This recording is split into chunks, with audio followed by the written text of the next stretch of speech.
We live in a world where history is mostly taken for granted, where the direction most of us are headed in is forward. We care deeply about our future, so most of what we do has to do with the future. It makes sense.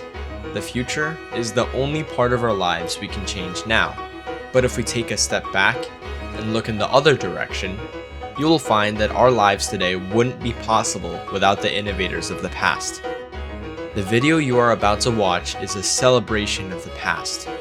A celebration of the Canadians who built the stairs we're climbing today. Canada has consistently demonstrated its ability to invent and innovate, warranting Canadian pride through its groundbreaking scientific and technological contributions. This is the story of the innovations that shaped our lives.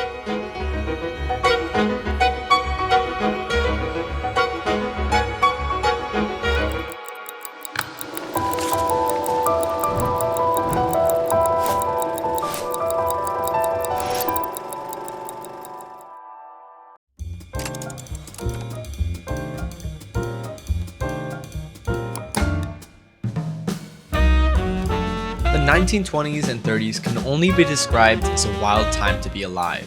The Roaring 20s, as they called it. This era was marked by rampant illegal alcoholism, bustling speakeasies, the prospering free sound of jazz and scat music, and a youth-wide rebellion against their Victorian-era parents.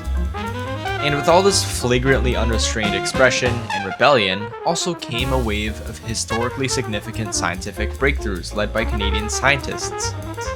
Until the early 20th century, diabetes was a fatal incurable disease and generally considered to be a death sentence if you happened to get it. That was until the discovery of insulin that changed everything. Essentially, diabetes is the body's inability to process carbohydrates and other nutrients. German researchers were the first to discover a correlation between the pancreas and the control of blood sugar. Later, scientists narrowed it down to the islet cells found in the pancreas that naturally produced insulin, controlling your body's blood sugar content. Now let's take a look at how Canada played a pivotal role in the discovery of insulin. Meet Frederick Banting, a Canadian surgeon who taught students at Western University. In October 1920, while Banting was preparing for a lecture, he read an article titled Surgery, Gynecology, and Obstetrics that inspired him to break down the pancreas cells to only leave the ones that produced insulin. Banting thought that if he could surgically block out pancreatic ducts, it would stop producing digestive juices, and the cells responsible for the production of those digestive juices would cease, whereas the islets would continue to live and the insulin could be isolated. He knew that his idea could potentially save the lives of millions of people who are at an insulin deficit. But before we can move on, we must go somewhere pretty important.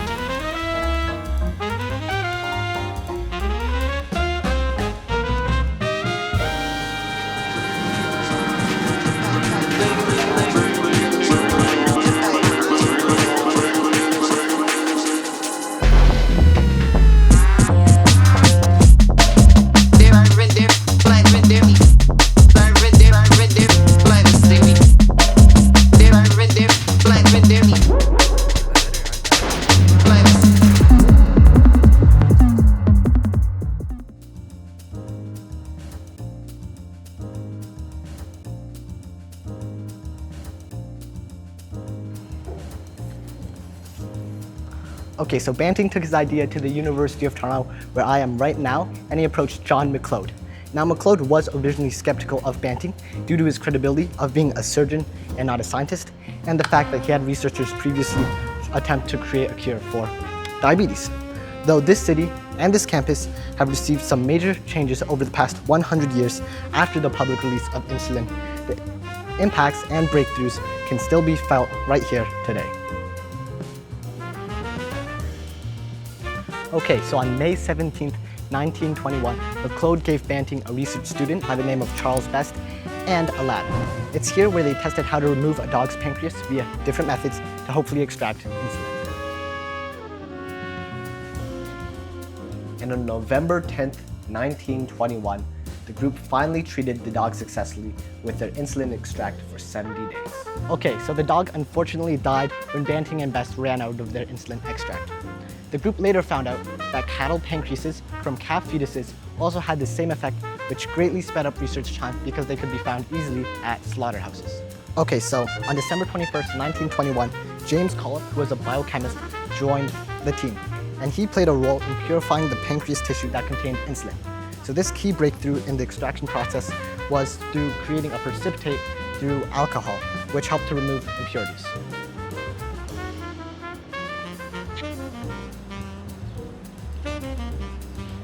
Okay, Mr. Davidson, so this is the Toronto General Hospital where the first ever human trial for insulin was done. So on January 11, 1922, the group treated a 12-year-old boy with type 1 diabetes by the name of Leonard Thompson with their experimental insulin. So Thompson would go on to live for another 13 years before dying at the age of 25 due to pneumonia, an unrelated cause. So finally, on May 3rd, 1922, the discovery of insulin was announced to the world. This would also be the first time that large-scale insulin production and purification would be introduced, thanks to the chemist named Peter Maloney. So Banting would later be awarded several different US patents on how to create and sell insulin, which he would famously sell to the University of Toronto for only $1. He would later proclaim that insulin does not belong to him, but to the whole world. Okay, so Banting and McLeod would later go on to win the Nobel Prize, and Banting split his prize money with Best, and McLeod, under the pressure, split his prize money with Culp. So in the end, everything worked out pretty nice. Now, the invention of insulin did have its fair share of hardships, however. Banting didn't get along well with McLeod, and he believed Best should have received the Nobel Prize instead of him. It's also noted that Banting had at least one violent confrontation with Culp in the lab during their time of research. However, despite these hardships, the group still effectively worked together, and today, insulin is considered one of the most celebrated Canadian medical discoveries ever.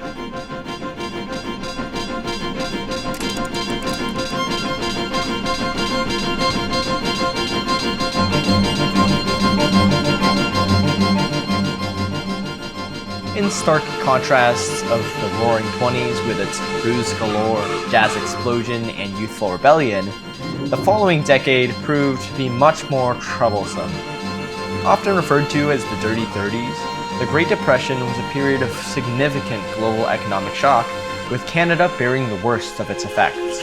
There were many significant events that caused this era of economic instability and downturn. Throughout the 30s, there were multiple successive crippling droughts in the prairie provinces, often coined the Dust Bowl, starving the farms that supplied the people and economy of Canada. Our largest source of income, raw materials and agricultural exports, were in very low supply. As a result, homelessness, loss of jobs, and loss of savings ensued. Between 1929 and 1933, Canadian gross national expenditure dropped by 42%, and leading up to 1933, over 30% of Canadians lost their jobs. 1 in 5 Canadians relied on government relief programs for their survival. Many believe that the trigger of the Great Depression was the Wall Street stock market crash of October 29, 1929, but there were also other factors that played a significant role in this major global event. The unemployment rate in Canada spiked to over 19.3% over the summer of 1933, the highest unemployment rate Canada has ever experienced in its 159-year history.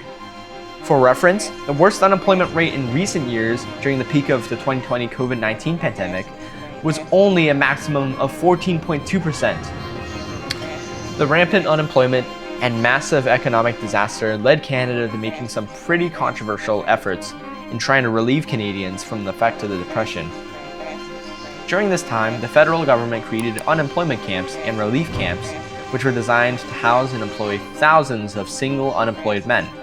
However, these camps paid unimaginably low wages and gave people horrible living conditions to work in, and they were heavily debated still up to this day on whether it helped Canadians or hurt Canadians in this day. Despite the hardships of this age of economic turbulence and the immense suffering during this period, incredible inventions, innovations, and discoveries were still made. Sometimes, even in the worst of situations, people will still find time to innovate and contribute to the world. This is what takes us to the Banting Institute at the University of Toronto Medical School.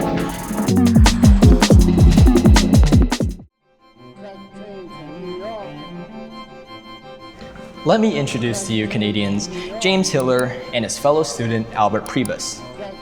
Born in the early 1900s, they were both students at the Banting Institute of the University of Toronto Medical School, and they were the creators of the first prototypes of the modern electron microscope, and they created it based on works of previous German scientists.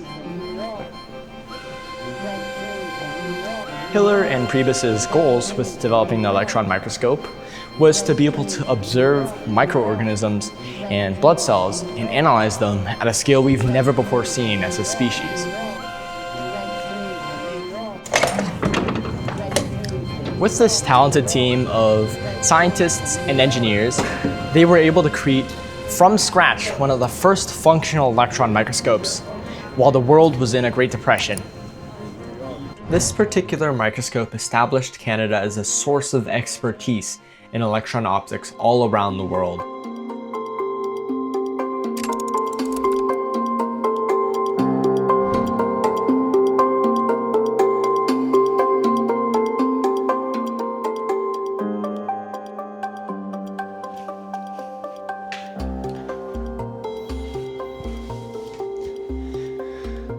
The early 60s also brought the discovery and innovation of stem cell research in Canada. Fundamentally, stem cells are the building blocks of the body, found in many tissues in mammals, with the ability to divide while maintaining their structural identity. They could also differentiate into many different types of cells in the human body as a response to certain stimuli. These cells are a vital part in allowing for the development of new treatments for specific conditions, with it having the ability to grow large numbers of desired cells of a certain type. Canada is a key player in this field of stem cell research as the country where it originated. This instrumental discovery was made in Canada in 1961 when Canadian scientists James Till and Ernst Makula proved their existence, which birthed the field of stem cell research in science. One of the earliest milestones happened in 1992 when Dr. Sam Weiss discovered stem cells in the brain that healed and replaced damaged and dead brain cells, and it's important for the growth and development of the brain. In 1994, Dr. John Dick isolated the first cancer stem cell from a patient with leukemia, finding the first direct evidence for cancer stem cells. These types of cancer stem cells have been found in a wide variety of cancer types and are associated with cancer's resilience to traditional treatments such as chemotherapy and radiotherapy. In the same year at the University of Toronto, Dr. Dirk van der Kooi identified the first retinal stem cells in mice. These cells are specialized type of stem cell which are able to repair and replace damaged light-sensing cells by differentiating into them. A very important type of stem cell are the stem cells from the stage immediately after the union of the ovum and sperm, which are totipotent or pluripotent. Totipotent and pluripotent stem cells are able to become any of the 300 types of cells that are found in the human body. Totipotent and pluripotent cells are able to become any of the 300 types of cells that are found in the adult human body. With these highly flexible and useful stem cells, stem cell therapy may be able to treat people with incurable and devastating conditions such as stroke, certain types of cancer such as leukemia, lymphomas, and lung cancer, muscular dystrophy, Alzheimer's disease, Parkinson's disease, diabetes, heart disease, and spinal cord injuries. Research in stem cells and stem cell development also contributes to the broader understanding in other medical and scientific fields. For example, stem cell research for finding treatments contributes to the understanding of biological mechanisms underlying a variety of autoimmune diseases. In the future, one stem cell treatment can be useful for multiple diseases. An example of how stem cell research contributed to the advancement of modern healthcare is when in 1999, the Edmonton Protocol was developed for the treatment of type 1 diabetes. At the time, a treatment for type 1 diabetes involved the implantation of pancreatic islets, which help with the production of insulin. Type 1 diabetes is an autoimmune disease where the immune system attacks pancreatic cells that produce insulin, so the body has an insulin shortage, thus keeping the blood sugar constantly high. There must be 2 different organ donors to have enough insulin-producing islets for one person because of this disease. This means that most people with type 1 diabetes do not get treated since there weren't enough donors because surgeries took too long. However, thanks to scientists studying stem cells and stem cell reproduction, they were able to find a way to mass-produce islets from stem cells in the laboratory by training embryonic stem cells to become islets or by identifying adult stem cells that make islets. Additionally, stem cells could potentially also be used for pharmaceutical research, where human stem cells could be used for drug design, which makes it faster, easier, and more accurate than testing on animals. Canada was also a leader in stem cell research ethics by creating some of the earliest research guidelines that are still in use today by the international stem cell research community. The Canadian Institutes of Health Research developed guidelines in 2002 of the use of stem cells in Canada, aimed to address the ethical concerns that some Canadians may have on stem cell research. An important guideline specified was that all stem cell projects in Canada must have informed consent from adult donors of sperm and ova. Another important guideline specified that all projects falling under these guidelines must offer potential health benefits for Canadians, meaning you can't just start a project for your own personal benefit. Moreover, research must also respect privacy and confidentiality of each party involved in the research. Additionally, stem cell research in Canada also specifically prohibits financial motives in stem cell research. In conclusion, Canada is undoubtedly one of the key players in stem cell research, as we discovered their existence, made massive breakthroughs and contributions, and also introduced ethical regulations that are used around the world today.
April 1st, the Artemis II mission launch, a step in the right direction to the completion of Gateway, a space station in lunar orbit. Attached to the Gateway will be the Canadarm3, a successor of the Canadarm1 and Canadarm2, which will continue to highlight Canada's ability to remain at the forefront of space robotics. Okay, so we are here at the University of Toronto, specifically the robotics building, where several professors played a key role in the design of the Canadarm. Now, Canada space robotics have a long history of achievement. So the Canadarm was operational from 1981 to 2011 and served in over 60 missions, which included capturing and repairing satellites, which included the Hubble telescope, maintaining equipment, assisting astronauts on spacewalks, moving cargo, and possibly most famously, helping construct the ISS. The first Canadarm was built by over 800 people, involving Canadian firms such as DSMA, Acon, SPAR, CAE Electronic, and RCA. Now, the start to Canadian history of space robotics was in 1969. NASA, needing international involvement in space, put out a call for a remote manipulator arm, which would be attached to the space shuttle. In other words, this would be known as the SRMS. Now, Canada answered the call, and in 1974, NASA awarded Canada with the contract to build the SRMS. $110 million were poured into the construction of the Canadarm. The final product of the Canadarm was a titanium, stainless steel, and graphite epoxy. Finally, the Canadarm was fitted with its classic white sleeve made of fiberglass, equipped with heaters and insulators such as gold Kapton to handle the extreme temperature, and Dacron cloth, a strong, lightweight mesh cloth. Now, it took 5 years to develop the Canada arm. The first Canada arm was deployed in November 13, 1981. 5 Canada arms were built and delivered, and 1 arm was unfortunately lost in the Challenger accident of 1986. So the Canada arm revolutionized space robotics. 6 degrees of freedom in a flexible, lightweight area that was not fixed to the ground was said to be impossible. Due to the strange center of mass of not being grounded, calculating the 6 degrees of freedom was incredibly difficult. With a lot of math that I can't explain, the dynamics of the Canada arm were formed.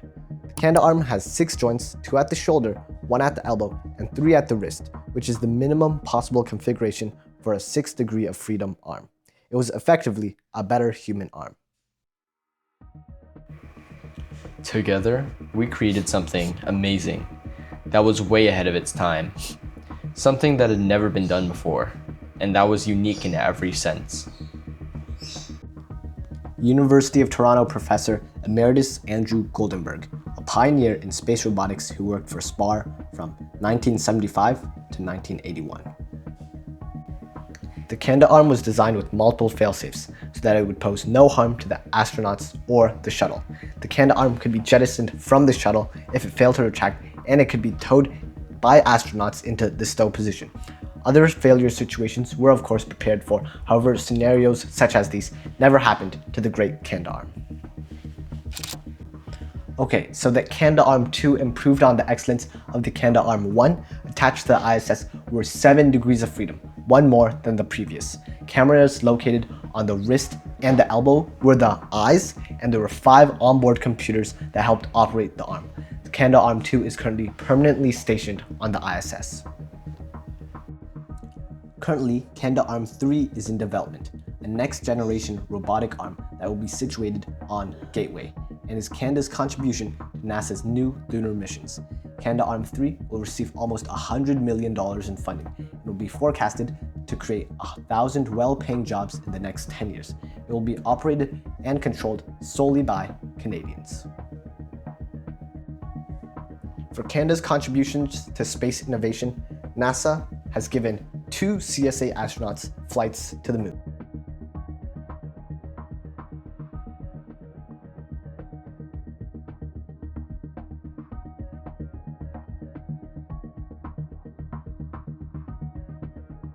The Canada Arm and its successors are a symbol of Canadian ingenuity. For Canada, the future of space exploration and robotics knows no bounds.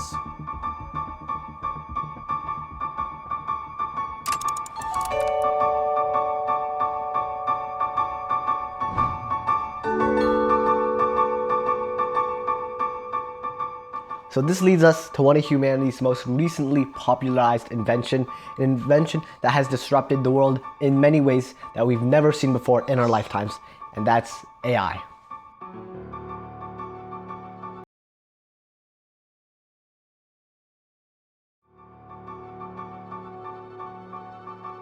Okay, so what Eric was talking about was AI, artificial intelligence. Artificial intelligence, as a general term, refers to the system and technology that enables machines to do things that previously only humans could do. This technology can be found pretty much everywhere in the modern world, sometimes even in places that you wouldn't expect.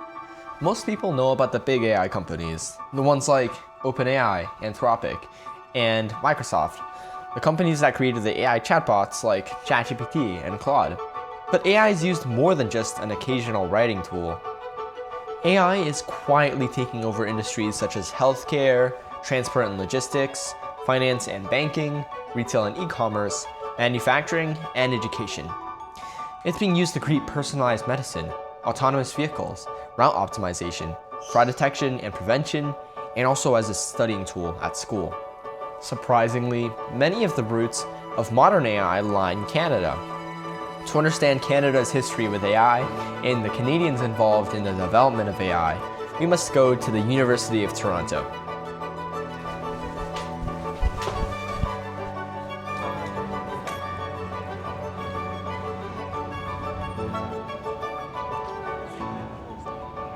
Meet Geoffrey Hinton, a Nobel Prize laureate for physics and also one of the godfathers of AI.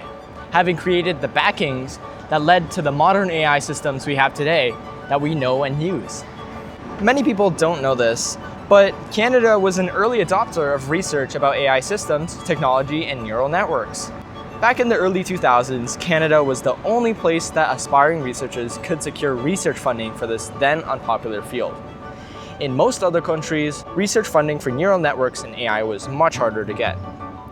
Geoffrey Hinton was born in Britain, and when he came to Canada, he received an annual research budget of $400,000 from the Canadian Institute for Advanced Research.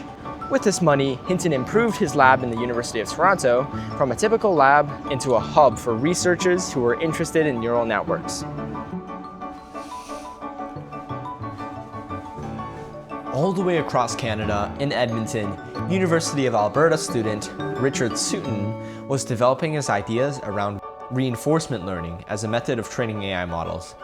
His work would eventually lead to the creation of Google DeepMind's AlphaZero, which is a model that can beat any human at chess or Go, which is a traditional Chinese board game.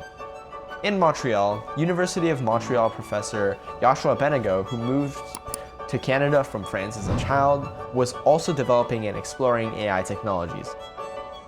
There, he developed the foundational algorithms that power modern artificial intelligence. His work led to the creation of modern autocorrect and AI image generation. He's also the founder and scientific advisor of MILA, the Quebec Artificial Intelligence Institute, one of the largest deep learning research hubs based at a university. Hinton, Sutton, and Benego are known today as the godfathers of AI due to their foundational research and development on neural networks and machine learning. Their research was far ahead of their time, and they made huge contributions to the field of science back when these ideas weren't being funded or explored much anywhere else in the world. Their contributions to this technology is still affecting us today, helping to make our lives easier and more efficient.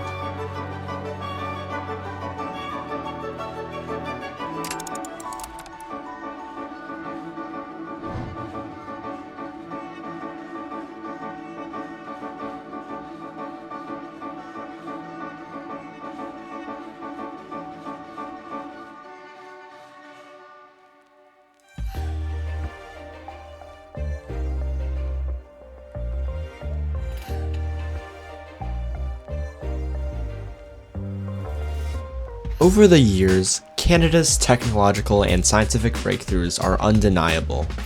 Canada has reshaped the world in a number of ways, through the discovery of insulin, the invention of the electron microscope, the Canadarm, and the creation of AI technology. Though Canada doesn't necessarily have a perfect history, our overall contribution to the world shouldn't be overlooked. This is why we believe Canada has consistently demonstrated its ability to invent and innovate, warranting our Canadian pride.